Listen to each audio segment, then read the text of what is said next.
भाई मैंने आपसे पिछली वीडियो में वादा किया था कि इस वीडियो में हम सिमुलेशन की मदद से कॉन्फिडेंस इंटरवल यानी इत्मीना वक्फा को साबित करेंगे।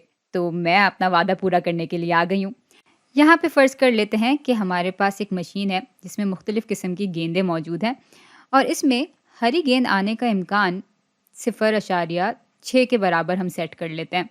अच्छा, साथ ही ये भी फ़र्ज़ कर लेते हैं कि कोई आता है और उसको नहीं मालूम कि इस मशीन से हरी गेंद निकलने का क्या इम्कान है, लेकिन वो नमूने का साइज़ जो है 50 के बराबर रख लेता है और नमूना लेता है। यहाँ इत्तेफ़ाक से हरी गेंद निकलने का नमूने का तनासुब 0.6 के बराबर आता है, लेकिन जब फिर से नमूना लिया जाता है तो ये तनासुब 0.52 के बराबर आ जाता है। अब ये सारे तो अंदाज़े हैं, लेकिन हमें इस बात पे कितना एतमाद है कि जो हमारा असली तनासुब है यानी पॉपुलेशन प्रोपोर्शन है, वो इत्मीना वक्फा यानी कॉन्फिडेंस इंटरवल के बीच में ही हो। तो उसके लिए हम ज़रा इधर आते हैं। यहाँ हमारे पास कॉन्फिडेंस इंटरवल्स हैं।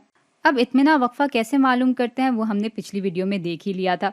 एतमादी सतह यानी कॉन्फिडेंस लेवल उमूमन 95% ही रखा जाता है, तो हमने भी इसको 95% ही रखा है।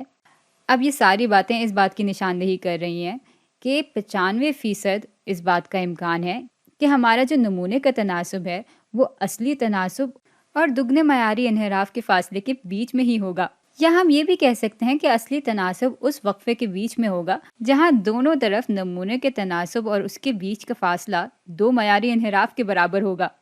अच्छा, अब अगर आपको असली तनासब यानी पॉपुलेशन प्रोपोर्शन नहीं मालूम तो आप स्टैंडर्ड डिविएशन मयारी खलल यानी स्टैंडर्ड एरर की मदद से मालूम करते हैं। तो ये मयारी इन्हिराफ का 2 गुना फासला है और ये पूरा जो वक्फा है वो कॉन्फिडेंस इंटरवल कहलाया जाता है।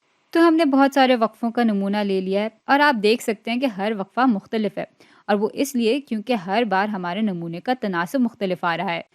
अब यहाँ मज़े की बात यह है कि हम देख सकते हैं कि कितनी दफ़ा हमारा जो असली तनासब है वो इस वक्फे में मौजूद है। और हम ये सब चीज़ें कर इसलिए रहे हैं क्योंकि हम ये फ़र्ज़ कर रहे हैं कि जो भी इंसान है जो ये सैम्पल्स ले रहा है उसको असली प्रोपोर्शन नहीं मालूम। अच्छा, तो अब ऐसा करते हैं, एक साथ बहुत सारे नमूने ले लेते हैं, एक साथ 25 बल्कि 50 नमूने ले लेते हैं और आप देख सकते हैं कि कुछ 93.2% दफ़ा हमारा जो असली प्रोपोर्शन है वो वक्फों में मौजूद है। और आप देखेंगे कि जितने ज़्यादा हम नमूने लेते जाएंगे उतनी ही ये परसेंटेज जो है वो 95% के करीब आती जाएगी।